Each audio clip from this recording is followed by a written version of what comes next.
I'm Hemant Mehta, and I'm flying solo today. You're listening to the podcast for FriendlyAtheist.com. You can now listen to all of our episodes and see show notes at FriendlyAtheistPodcast.com. By the way, we now have a merchandise shop on the website. So if you want your podcast swag, and you know you do, go to our website and click on the store tab. Cathy Lynn Grossman is the senior correspondent for Religion News Service, a wire service for faith-based news. She often writes stories involving research and statistics, so a lot of demographic issues. She also worked for more than 2 decades for USA Today. So, Cathy, thank you so much for being here. My pleasure. So, one of the questions I have for you as a religion reporter and as someone who's an atheist and who reads this stuff is it possible for religion reporters to really be objective on this issue? Because everyone's coming in with some worldview of their own, whether they're religious or not. How does anyone remain objective on that end? Well, I'm going to give you a circuitous answer. Okay. Let me start out by saying that what are the chances that people who cover the political beat have no personal political views on their own? What are the chances that people who cover sports competitions have no favorite team of their own? I think you could point to any beat that is a serious reporting beat, and the likelihood is that the people who are covering it will have their own personal opinions. The concept is that you recognize how those opinions might create a screen for you. They might affect how you see or what kinds of questions you ask, and you work around that. You pay attention to being sure that you are presenting a full picture of somebody's point of view and somebody's actions. One of the things I don't think that religion reporters are any more or less stressed over whether they can be objective because they have a religion point of view in their personal lives or don't have one than somebody covering politics on the political beat. I'm pretty sure those people have private opinions. Sure. Do you think it's worthwhile obviously when you're writing a hard news story, you're supposed to be objective, and that's good journalism. Do you think there's a value, and I would say this for political reporters too, to be very upfront with saying, this is what I personally believe or not? Would religion reporters do that too? Yes, there are some religion reporters who do that. I am not one of them. I come from the very old school. I don't know how much of this is, in fact, literally old school, like I'm older than everybody else is, like you. But the world that I grew up in and I still believe in was that the reporter is not the story. It's a fairly recent phenomena that every story is like my summer vacation. It's how I see the world. I don't actually think anybody gives a toot about my summer vacation or my personal vision of something. I'm not the story. So I'm often asked, almost always by evangelicals, what is my walk with Christ? And I always answer, I'm not the story. Because it doesn't matter how I answer. It derails the interview. It completely changes. When you introduce yourself into the discussion, that person is then reacting to you.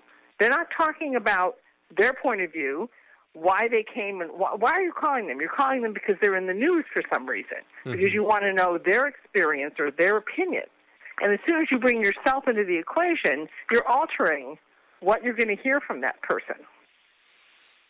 So I completely understand where you're coming from. Do you think it's hard for example, an atheist reporter to do a fair story on an evangelical issue, or vice versa? Do you think it's harder? Not that they can't do it, but if it's harder to do. No. I think good reporting is hard. It's equally hard for everybody. And I think that if you assume that you can only write easily, that it won't be hard, if you're only writing about people with whom you personally agree, and that you have to stretch a little to talk to people you don't agree with, okay, well, stretch. And if you're not willing to stretch, what are you doing in the business? Sure. What makes a religion reporter really good? How do you know they're really good at what they're doing? Well, everybody has their own idea about what's really good. And I will tell you, and this is sort of a sideline here, but I do not want to in any way put down the people who write personal columns. Sure, I think if you're doing a personal point of view essay or blog, and everybody knows they're coming to learn what you have to say or what so and so has to say about their, through their lens on the world, that's fine. That's absolutely fine. Oh, sure. I didn't take that personally, and I know that you're hopping back and forth. Right. I think in terms of I come. And this is, once again, I recognize this is a minority point of view, that the direction that journalism is going makes it actually increasingly harder to find, as a reader, to find straight-up news reporting. It's almost impossible to find on television. Years ago, you could tune in to CNN, and you actually got the actual news story. Now you just get people commenting on the news story. And that's what's going on at all the cable stations. And this is something I've seen at Religion News Service, where you do have the straight up reporting, and you do have opinion writers who do columns as well. We have a wave of bloggers. Yeah. And they're extremely popular, and people come to them because they want to know that person's point of view on the world. What's happened with readership, whether it's at RNS or anywhere else, is that we tend to read only the people that agree with us. We're just not, I don't spend a lot of time watching a cable station that takes a point of view that doesn't suit me personally. Yeah. Unless I'm spinning the dial for a story, in which case I will watch a range of views. Right. Otherwise, I'll just settle down to listen to the people I already agree with, just like everybody else does. Right. So that is an issue. But I think that there needs to be a place where you just actually tell the story. I was so thrilled to see the Nobel Prize go to the Belarusian writer whose name I'm not going to mangle for your listeners, but I loved that it went to not only to an investigative journalist, but to someone whose format was oral histories. She wanted other people to tell their own stories. I think that that's incredibly powerful. That is fantastic. I know I saw briefly the writer in question who won that prize, and I haven't had a chance to check out what work she did. But that sounds interesting. Well, one of the major things that she did was Voices from Chernobyl. She also did a book, the name of which now escapes me, on women's voices from wartime. Okay. So let me ask you about journalism as a business, because this is a question that I know you have a lot of experience you're going to make me cry. I am going to make you cry for a little bit. And here's the question. Like, what I don't get, I know journalism as a whole is a really tough business right now, but it seems like religion ought to be one of those beats that is more popular than ever because it infuses celebrity culture. It infuses sports like never before. So religion, in essence, that should be like as big as sports is, in a sense, that everyone's interested in it, it seems. Everyone has Kim Davis, everyone has an opinion on this issue.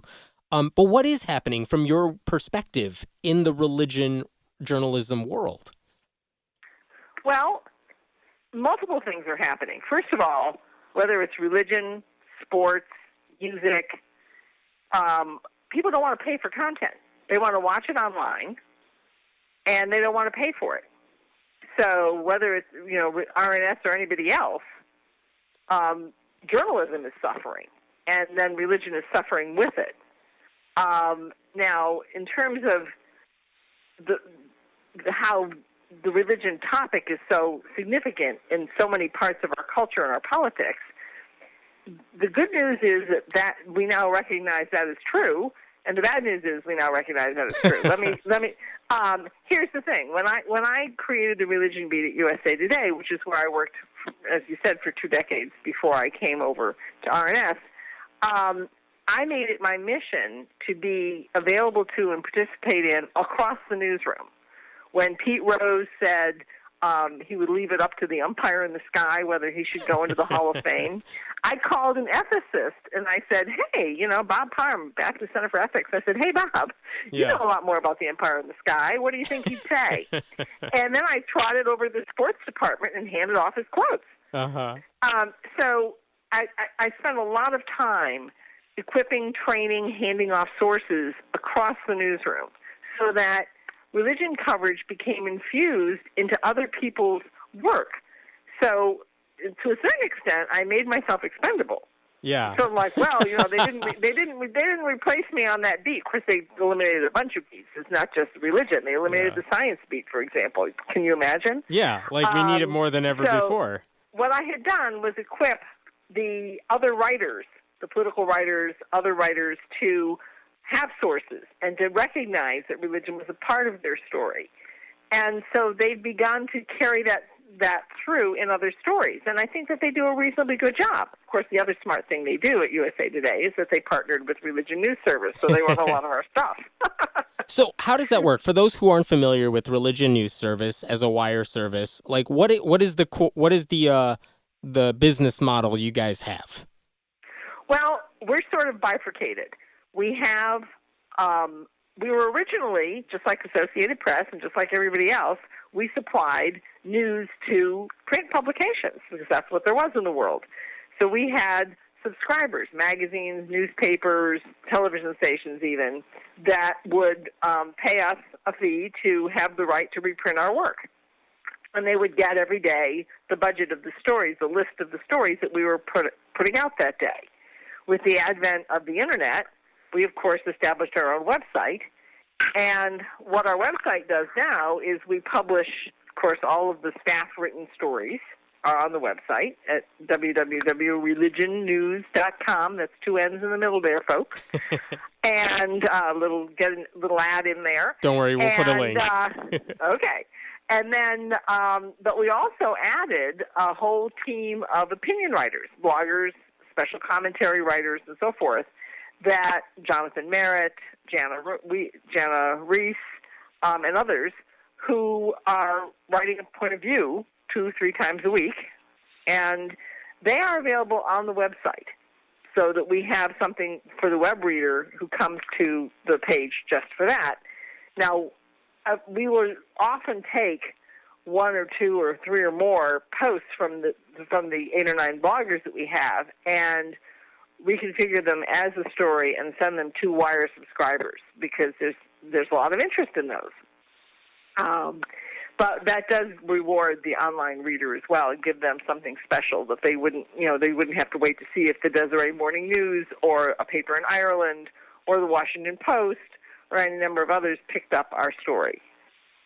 What do you think is the hardest thing about the business model? And I don't know if it's any different for religion writers as journalists as a whole. Like, what is happening right now for those who aren't familiar with the journalism world? Like, where are writers going? Because the newspapers don't seem to be hiring as many journalists. They're laying people off. Like, what's going on? Where are writers going these days? Well, writers are going like I did to the Internet.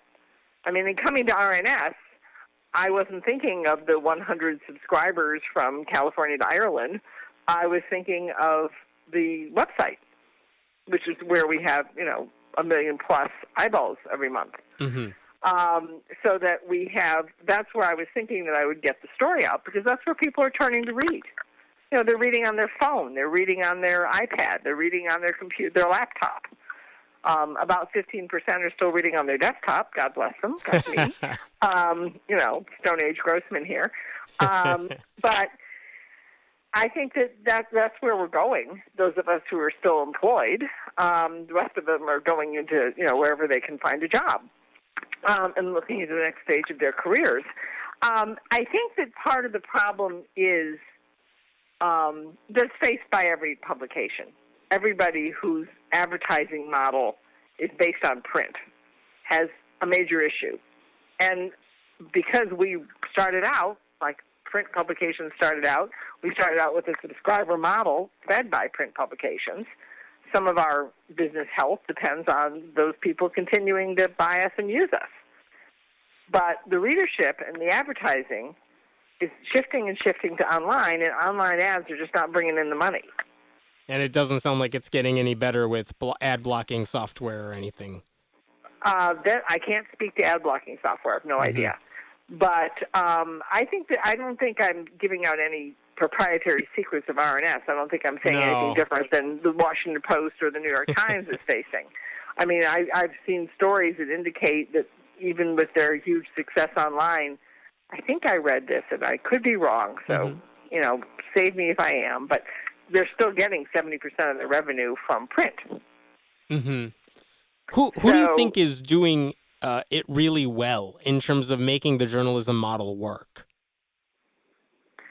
Well, when you say the journalism model, what model are you talking about? Are you talking about... I guess able to sustain reporters who can do the real reporting.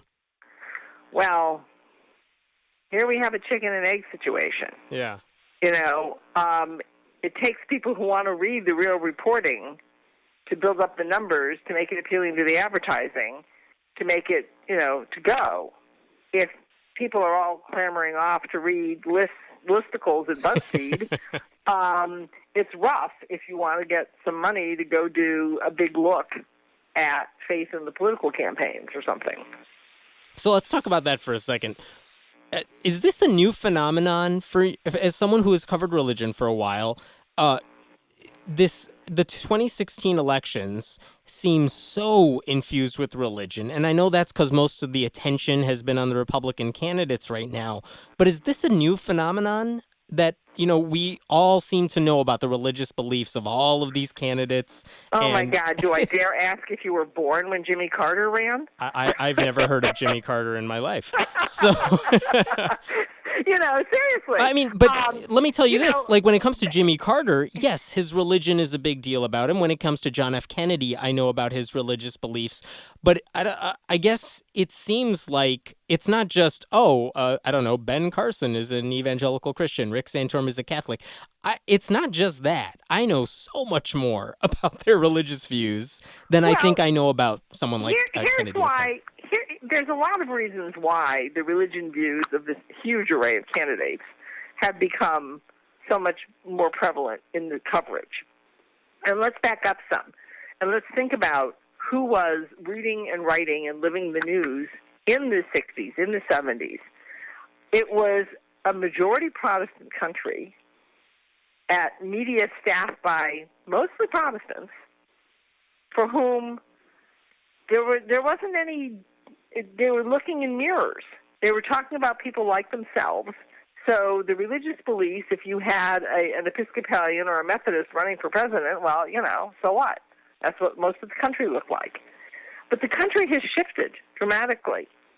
And you now have a much wider range of people. The percentage of Protestants in this country is now slipped below the majority of Americans.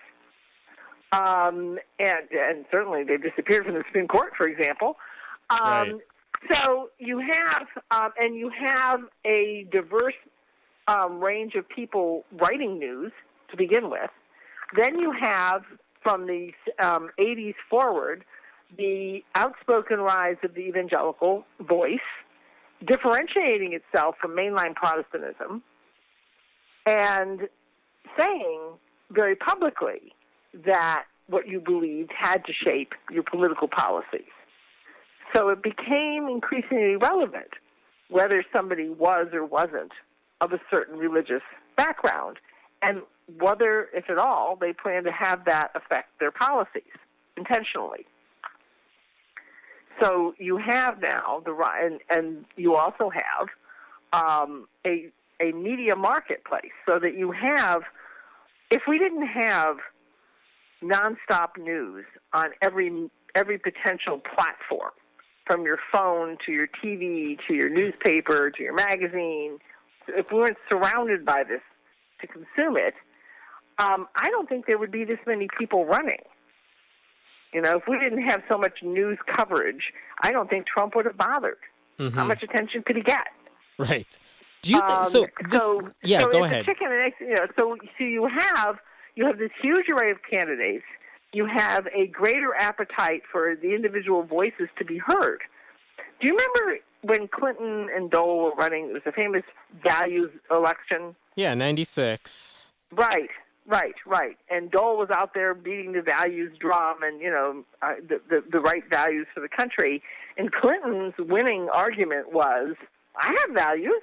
My job is to let you live by your values. I'm not going to impose my values on you. And that resonated with more voters than the Dole point of view. Now, whether that's still true, I don't know. I asked political scientists whether the rise of the people with no religious identity, not all of whom were atheists, right. but we'll talk about that. Right. People who have no brand. I like to call them the nuns because it's a lot easier. NONES, the nuns, no religious brand. Doesn't mean they're not spiritual or believe in God. Some do, some don't.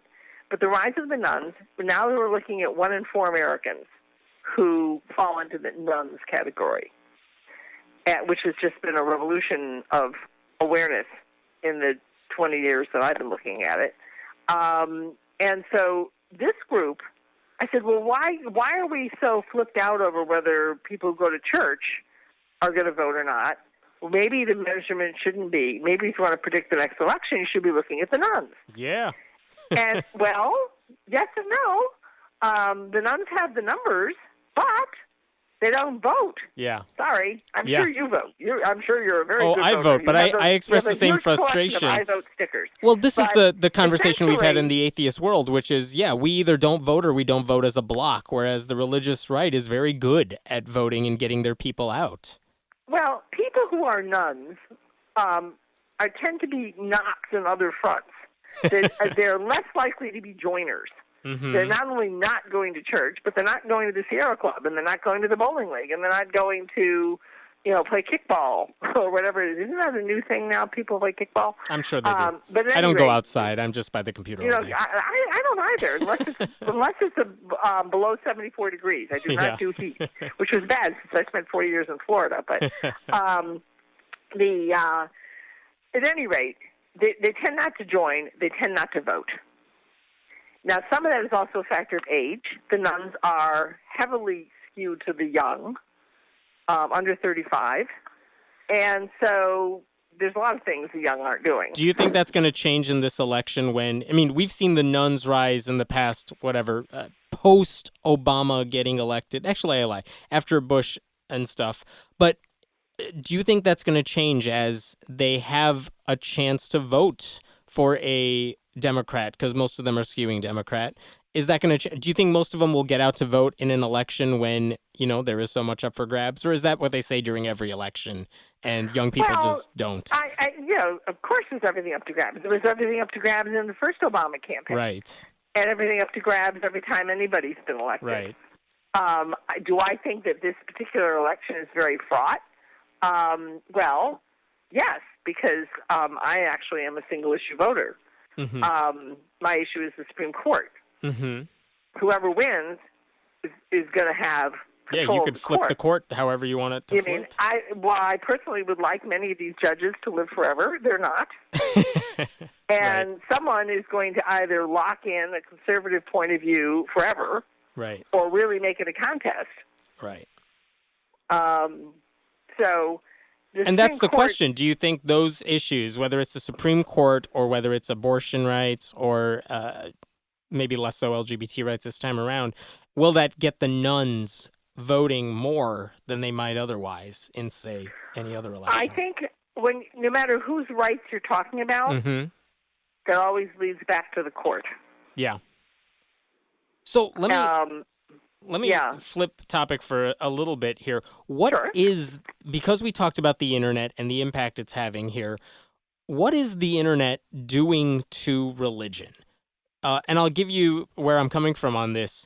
From an atheist perspective, I think having this open access to information and being able to talk to people who are like-minded, that has done a lot to increase the percentage of nuns in the country, I think. But I wonder, you also brought up that a lot of these candidates are running because they have this, ubiquity online and in the media and stuff. What has the internet done to your perspective as someone who covers religion? What's changed because of the internet? Well, let me start with the point that you made about atheists being able to find each other, to have a community online where they didn't have one before. David Silverman was once talking about how, when he was a little kid, he had to go to the library and find, the one book about an atheist, and maybe hope that you could get that book and nobody would yell at you for reading it. Mm-hmm. And now, he can find atheists anywhere. Right. Because he's got the internet as a tool. back in 1991, when the authors of the first American Religious Identification Survey published a book based on their survey. It was called One Nation Under God. It was Ian Meyer and Cosman, whose first name suddenly Barry escapes Cosman. me. Barry Cosman, Yeah. thank you very much. And a third writer. And this book landed on my desk at USA Today, and the first ERIS survey, American Religious Identification Survey, was the first major census of American religion. They asked 100,000 people across the country, so they had state-by-state breakdowns, which of course guaranteed me a cover position at USA Today, of religious beliefs. This information was available nowhere else. The census doesn't ask religion. And it found that 8% of Americans claimed no religious identity, the nuns. And nobody had ever recorded that before. And I did a big cover story about this, and I talked with them about this, and it was fascinating. It was a major dimension of this. So 9 years goes by, and they did a repeat survey. And nothing makes a numbers nerd happier than trend data. Right. Oh, my God, a repeat survey. We have changed. This is rock my life here. Yeah. And sure enough, the number had jumped to more than 15% for nuns. Uh-huh. So, of course, I went running back. Sadly, again, Meyer passed away, but Barry Cosman and I were talking, and he explained, and he said, look, people came out of the closet. Yeah. When they saw that number, when they heard about that number, they suddenly thought, I'm not alone. Yeah. So you had people who were probably long since, with any kind of statistical reporting like this, you have to think, were they always there, but they just weren't reported? Or was it a new phenomena where somebody, becomes this to a greater degree? I think it's a little of both. And so they saw, this number made it safe to come out because you weren't, suddenly there were as many of you as there were Methodists. You were as good as anybody else. Take that, Methodists. So or Lutherans and everybody else added up, a lot of these mainline groups. So they were able to come out and be recognized. After that was the Internet revolution. So not only was it no longer you're alone in the dark, but you're not alone in the dark, and there's a whole bunch of people like you, and you can find them. Mm-hmm. You can find each other. So I think all of that combined to lead to a much higher number, now up to 24%, I believe. Yeah, something like that. I checked. Yeah, and exactly. even if you look at 18-year-olds and stuff, it's even crazier. It's right. even higher. Oh, well, it's a third of them. Yeah. But here's the other factor that's gone on.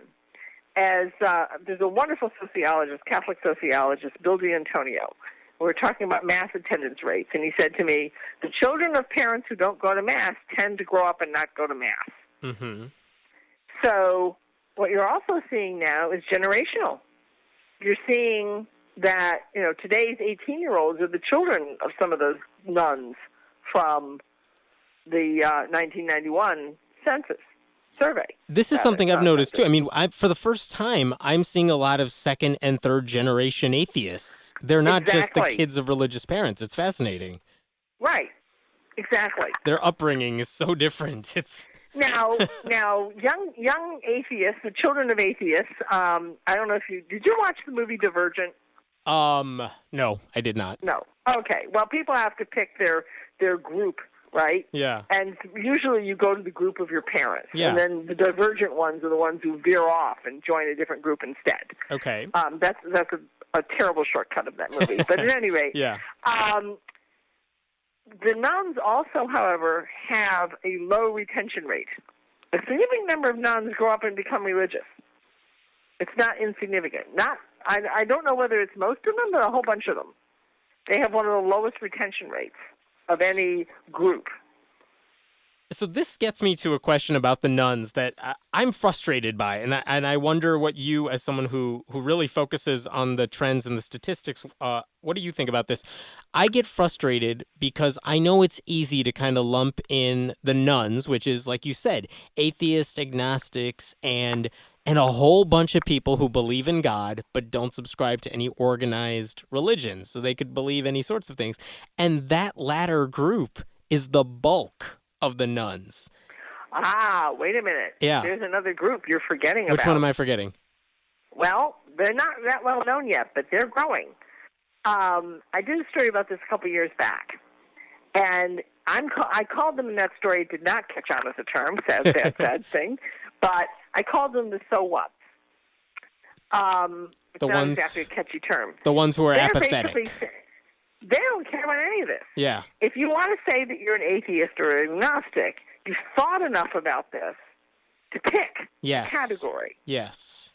Or you're vaguely spiritual, you walk out and you go, oh, pretty day, thank you, God. Moving on. That's it. Yay stars, yay sunshine. But you don't have, you haven't really thought it through. And then there are people who are like, religion, excuse me, I'm busy. Right. They're not thinking about it at all. It's not on the radar. They don't call themselves spiritual. They don't call themselves agnostic. They don't call themselves atheists. They're not giving it enough thought to even pick a group. And last I checked, that was up to 6%. It's like my wife with it's like my wife with sports teams. It's like this is not something I care about whatsoever. I'm not a Cubs fan. I'm not a Cubs fan. This is not an issue. She is not a Cubs fan? She is not she doesn't do sports. That sounds very serious to me. I mean, I spent 5 years in Chicago, and I got to tell you, if you're not a Cubs fan, you better turn in your credentials. I try to tell her this, and then she rolls her eyes. But this is the thing. But you're right. Like, there are a lot of people who just don't care about this at all. So here's the frustration then. What do we do with that? Growing. Yeah. So why do I have to be lumped in with that person who doesn't care about this stuff? Well, maybe someday I'll be in charge of all the surveys, and I'll create a special category for you. And this is the thing. I kind of understand it when we're... At least I thought it was very interesting that Pew actually did create a category, and they will now break down their landscape survey by atheist, agnostic, and nothing in particular. Yes, yeah. But it was Lifeway Research, the evangelical research firm out of Nashville.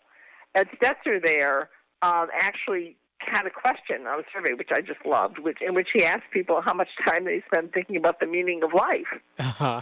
And a whole bunch of people don't spend any time on it at all. Yeah. Yeah, so this is an interesting question, because as much as we want to know what the trends are, it's sometimes hard to figure out, because all of these people, all of these smaller groups are just kind of lumped together. So you can't really say, lumping together, lumping together, there's a lot of people who like to lump things together. David Silverman is convinced that anybody who is not part of a brand name religion, he's planting that big red atheist A on their heads. Right. It's like, you're mine. You're really ours. You're just afraid to say so. Right. I don't think that's really kosher myself. Oh, no. I think you'll find plenty of allies on that front as well. But this is the question, like, I've heard, not from you, but from other people, like, oh, the nuns are on the rise. That must mean more people don't believe in God. And it's true. More people, percentage-wise, don't believe in God than, 10 years ago or something. But that huge rise isn't all atheists. I think there was a story recently that said something like, how many nuns believe in the supernatural? And it is a high percentage, as if, atheists believe in the supernatural, which is very much not the case. But that's kind of the issue when you have these giant categories. I don't know. It didn't strike me as very helpful. I don't actually spend, and this is the problem. Yeah. But there are now more atheists than there are, possibly than there are Lutherans. Mm-hmm. Not quite as many as there are Methodists, but close. Certainly more than any of the other subgroups among Protestants. And we don't spend any time analyzing what Methodists think about anything. Uh-huh. I'm sorry, Methodists. I apologize. You're very important. I'm sure if you come out with a big change on gay marriage, we'll cover the heck out of it. Right. But nonetheless, people are not terribly interested in, once you're within a group, writing for the mass media about that group's issues and concerns doesn't really fly very well, unless it's something that bleeds across everybody. When the Episcopal Church first accepted a gay bishop, I was talking to a sociologist, one of my faves, Susan Harding, who's now retired from Santa Cruz. But Susan Harding said, California, the Episcopal Church is the California of religion. As it goes, so will go the nation eventually. That's not quite so true anymore, but nonetheless, it was huge. It was front page news. Yeah. Because this just had never happened, and the Episcopal Church is so, even though its numbers were tiny, it is so embedded in American cultural leadership that it was a cross-cultural statement across all the religious brands.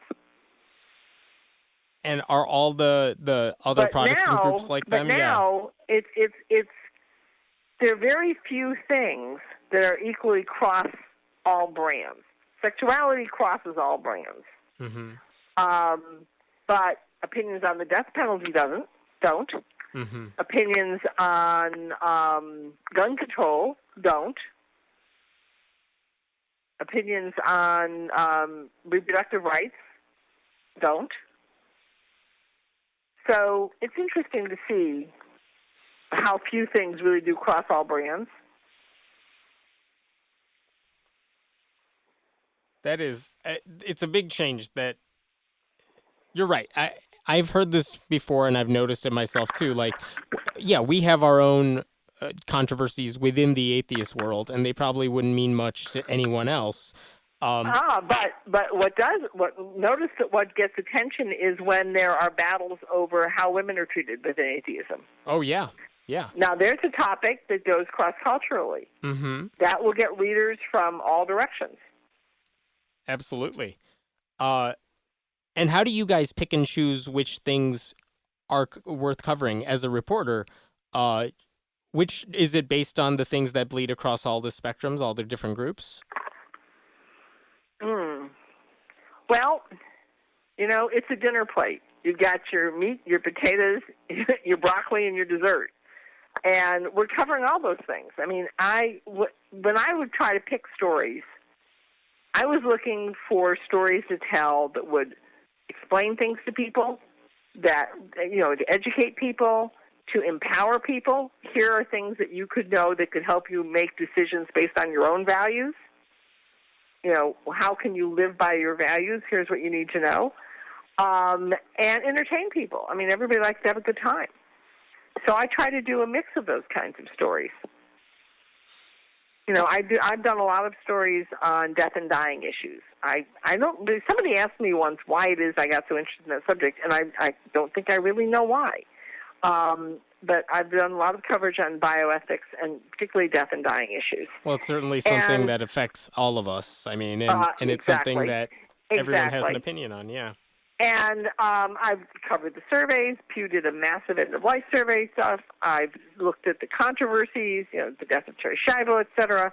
But I've also been very interested in basically giving people information to make their own value decisions. What are the arguments for doing X or doing Y, withholding or providing treatment for certain kinds of things. And I'll talk to bioethicists who come from a religious perspective and bioethicists who come from a secular perspective.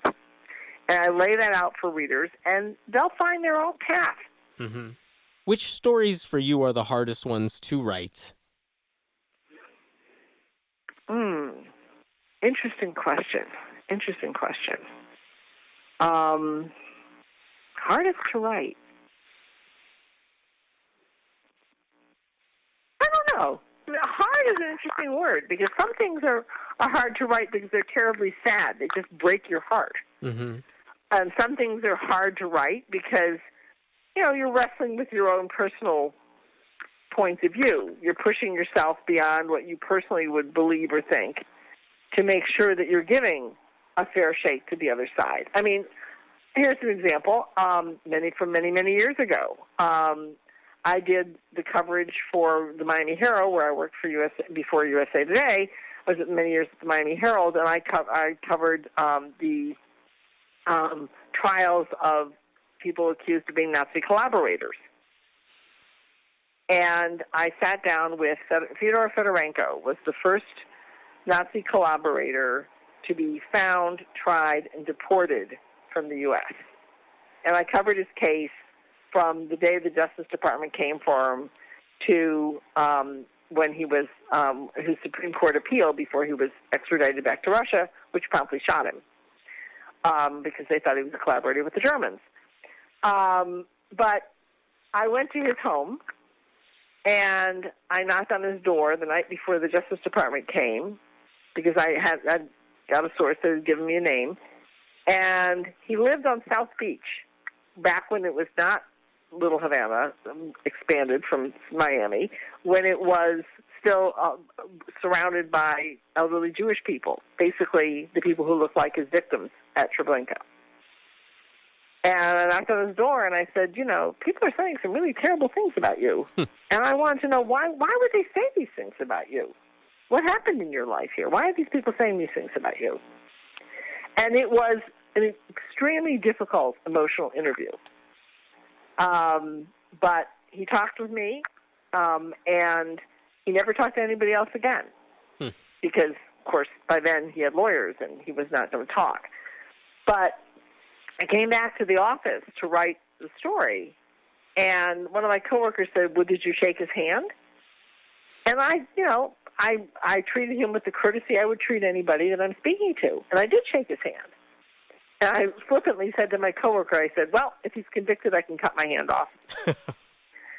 And decades later, when he was finally extradited and then the news came out that Russia executed him, I was in the ladies' room washing my hands, and I looked down and I thought, I told Bob Liss I would cut my hand off, and here I am washing my hands. So that was a tough story. Yeah, sounds like it. All right, I'm going to end this. There's different ways. And sometimes things are just tough logistically. Yeah. I mean, you probably did not have to run hoops to get credentials to cover the Pope. Right. That may not have been something you were doing. Right. But, I mean, really, it was like running the marathon with your eyes shut. I'll end this on one last question that I have. I don't know the answer to this, and I don't know if this is even a fair question, but let's suppose for a second Donald Trump said, President Obama is a Muslim. If a reporter is covering that, they would probably quote him saying that, and then I think they have an obligation to say, no, he's not. Barack Obama is a Christian, or if Trump said he's not born in the U.S. No, that's not true. He was born in Hawaii. We have the birth certificate. They have an objective obligation to do that, I would think. So the question I have when it comes to religion reporting, what happens when you talk about something like this is a communion wafer that they say is the body of Christ? At what point should an objective reporter come in and say, there's no evidence that Jesus is actually in that wafer? Like, what's the difference between those two situations? Well, the difference is that we're not going to argue religious doctrine with a religious organization. If the Catholic Church teaches this, then we will say this is what the Catholic Church teaches. If I write about Easter morning, I don't say the day when Christ rose. I say the day when Christians believe Christ rose. Mm-hmm. Because many of my readers don't believe there was a Christ who rose from the dead. And so what you want to do is put things within the context of the religious doctrine, and you can say the doctrine of the church is X.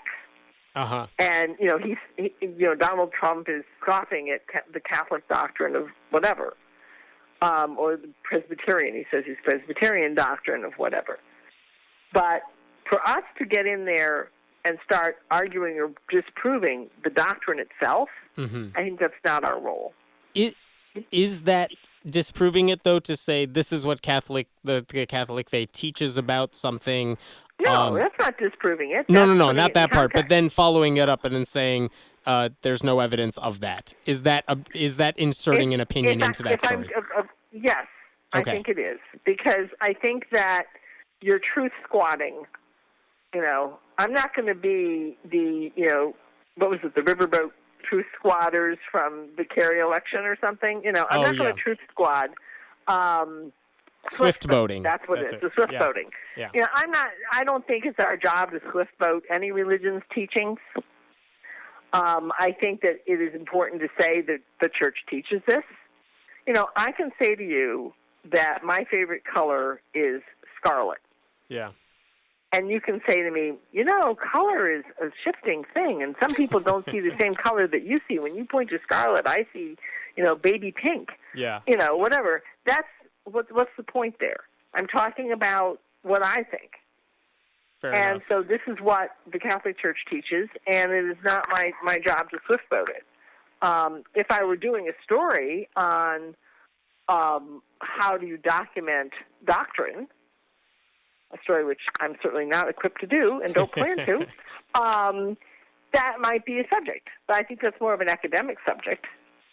And I think that I'm not really sure what purpose it would accomplish. But, I'm from the generation that was taught to clap for Tinkerbell. So, you know about clapping for Tinkerbell, right? I know the reference, yeah. Okay. Awesome. Well, for your listeners who don't, in Peter Pan, in the movie, when Tinkerbell is fading away, Peter Pan says, if you believe in fairies, clap your hands. And everybody claps and brings Tinkerbell back to life. I think they still do that on that NBC remake or whatever they did. Do they? I think they did, great. Yeah. Because my daughter is 30, and I don't think she would have any idea what I'm talking about. That's awesome. Thank you so much, Cathy, for your time. I appreciate it, and I'll make sure pleasure, there are you kept telling me I was right about stuff. I love that.